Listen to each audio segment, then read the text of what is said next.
So Israel has moved into the promised land, and they have taken large swaths of land for possession, and they have removed the native inhabitants where possible. But if we look back to Abraham and the promises the Lord made to Abraham, then to Isaac, then to Jacob, which I guess is Israel, we can see that Israel doesn't have everything that the Lord said he would give them. They have a portion of it, but they don't have the entirety of it. It is a very large section of land. So this chapter looks at the different territories that still need to be subjugated and brought under control of Israel, and it also looks at the inheritance. There's going to be several chapters relating to the inheritance. It's a rather large amount of land, and Israel has a lot of people, and they're divided up by the different tribes. So the different tribes get different inheritances, and we're going to see quite a bit of breakdown on that between this chapter and the next several. The book of Joshua, chapter 13, verse 1. Now Joshua was old and gone, far in years, over 100. And the Lord said to him, You have grown old and are gone far in years, and very much of the land still remains to be possessed. Way back when Israel first sent the spies out to see the land, Joshua was one of the spies, and so was Caleb. And Caleb was around 40 years old, and Joshua is probably around the same age. Afterwards, they wandered the wilderness for 40 years. So when Joshua took control or took over leadership of the Israelites after Moses' passing, he was probably in his 80s, maybe mid-80s. And then he went and battled across the river for many years. So now he is getting ridiculously old, and there still is a lot of land that the Lord promised them that he's just simply not going to be able to take if he has to battle it at the rate that they've been battling so far. He is just getting too old for this. So we're going to need to have a solution. The book of Joshua, 13:2. This is the land that remains, all the regions of the Philistines, and all those of the Gershonites. 13:3. From the Shinhor River, which is east of Egypt, northward to the boundary of Ekron, all of it counted as Canaanite. There are 5 rulers of the Philistines, those of Gaza, Ashdod, Ashkelon, Gath, and Ekron, and those of the Avites. 13:4. In the south, all the land of the Canaanites, and Merah, which belong to Sidonians, to Apec, to the boundary of the Amorites. 13:5. And the land of the Gebalites, and all Lebanon towards the east from Baal Gad, below Mount Hermon, to the gate of Hamath. The locations, the way they are mentioned here, make a lot of sense for the time, but they're very difficult to understand in the modern time because some of these places don't exist anymore, and ones that do may not necessarily have the same boundaries now as they did then. Well, probably none of them have the exact same boundaries. They didn't really have satellite imagery and GPS and all the technology that we have today. So it is a little bit of a challenge to truly map out these locations, but people have before, and I would recommend looking up a map of the conquest of Joshua to see what portion of land was taken and what portion is still left to take possession of. If you want to do a deep study of this, we're just going to keep moving forward, however. The book of Joshua, 13:6. As for the inhabitants of all the hill country of Lebanon, to Mizrath Maim, even all the Sidonians, I will myself drive them out from before the Israelites. Only allot the land to Israel for an inheritance, as I commanded you. So this is the area that they need to subjugate yet. Again, I recommend looking at a map for this. But in any case, the Lord is going to do the heavy lifting. He's going to drive the people out so that they can take possession of it. The book of Joshua 13:7. So now divide this land for an inheritance to the 9 tribes and the half tribe of Manasseh. So Israel has not taken possession of all the land yet, but the Lord is giving command to Joshua here to divide up the land. So he's going to divide up the land that they have and the land that they don't have yet, because the Lord's going to give them that land. It's basically a guarantee that they're going to have possession of it. So why not divide up the spoils before the conquering? Joshua certainly isn't getting any younger. So when we look at the tribes here, we see 9.5 mentioned.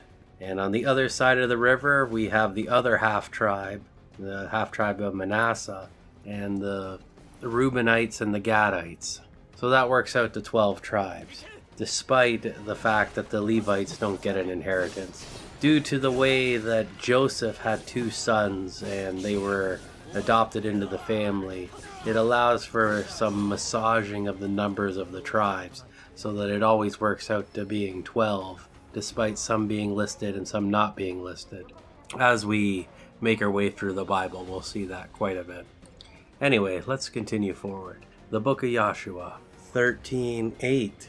With the other half tribe of Manasseh, the Reubenites and the Gadites received their inheritance beyond the Jordan eastward, as Moses the servant of the Lord gave them. 13:9. From Aror, on the edge of the valley of the river Arnon, and the city in the midst of the valley, and all the tableland of Medba, as far as Dibon. 13:10. And all the cities of Sihon, king of the Amorites, who ruled in Heshbon, as far as the boundaries of the Ammonites. 13:11. And Gilead, and the region of the Gershonites, and Macathes, and all the Mount Hermon, and all Bashan to Selka. 13:12. All the kingdom of Og in Bashan, who reigned in Ashtaroth and Edrei, and alone was left of the Raphaim giants, for these Moses had defeated and driven out. 13:13. Yet the Israelites did not drive out the Gershonites or the Macathites, but Gesher and Machath dwell among them still. Israel is to the south of the promised land, and the Israelites were not able to take the direct route into the promised land. They had to enter from the east due to a whole lot of things that happened back in Numbers.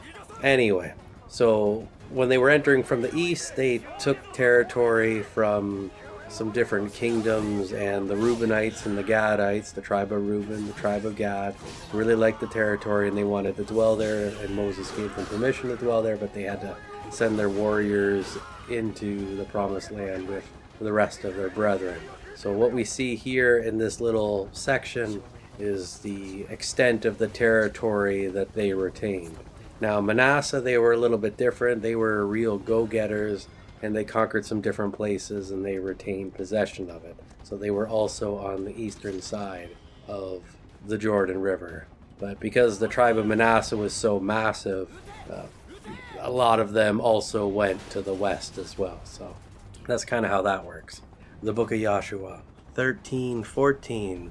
Only to the tribe of Levi Moses gave no inheritance. The sacrifices made by fire to the Lord, the God of Israel, as their inheritance, as he said to him. So the Lord levied a tax against the Israelites. After the miracle of the Passover event, which was the final great miracle to kind of kick off the Exodus, he took possession of all the firstborn of Israel in perpetuity. And rather than taking possession of all these people or ransoming them for money, he exchanged the firstborn of that particular generation for the entirety of the tribe of Levi, so that they would become his possession. Now the Lord also appointed Aaron to be his high priest and Aaron's descendants to be the priestly line. They are also of the tribe of Levi, and they needed help. It was more work than just Aaron and his sons could do. So the Lord took the tribe of Levi and used them to assist Aaron and his sons. And that's why the tribe of Levi is generally referred to as the priestly tribe. So because they are God's possession, and they have this work to do with the tabernacle and later on the temple, it wasn't really appropriate for them to have an inheritance in the land in the same way as everyone else. So their role is different. The book of Joshua 13:15. And Moses gave an inheritance to the tribe of the Reubenites according to their families. 13:16.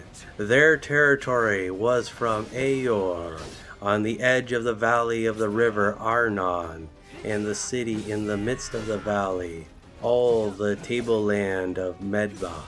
13:17. With Hashbon, and all the cities which are on the plain, Dibon, Bamoth Baal, and Beth Baal Maon. 13:18. Jahaz, Kedamoth, Mephhath. 13:19. Kiriathim, Sabmah, and Zereth Shazhar on the hill of the valley. 13:20. Beth Peor, Saiga, Slopes, and Beth Jeshimoth. 13:21. All the cities of the plain, and all the kingdom of Shihon, king of the Amorites, who ruled in Heshbon, whom Moses defeated, along with the leaders of Midian, Evi, Rekum, Zur, Hur, and Reba, the princes of Shihon who lived in the land. 13:22.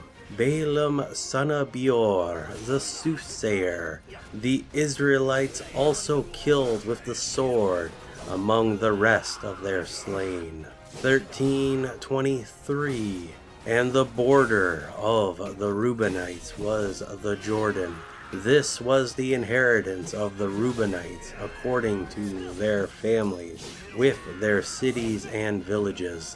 So we saw the entirety of the eastern side that was conquered by the Israelites with Moses, and now we see the specific division of the land to the tribe of Reuben. This stuff is very important that it is written down as a record for these people, especially during those times. When we read it today, it probably doesn't have the same nuance and importance as it did back then, because this was literally how they determined their territory. We also see that there's some trivia here, and it named off a couple key individuals. We saw Balaam, and the story of Balaam was pretty cool. So we also saw the conquering of these different kings, and depending on what you're into, that was pretty interesting history. The book of Joshua 13:24. Moses gave them an inheritance also to the tribe of the Gadites according to their families. 13:25. Their territory was Jazer, and all the cities of Gilead, and half the land of the Ammonites, as far as Aor, east of Reba. 13:26. And from Heshbon to Ramath Mizpah, and Betonim, and from Mahanim to the territory of Debir. 13:27. And in the valley of Beth Haram, Beth Nimrah, Succoth, and Zaphon, the rest of the realm of Sihon, king of Heshbon, with the Jordan as the boundary, to the lower end of the sea of Sinneroth, east of the Jordan. 13:28.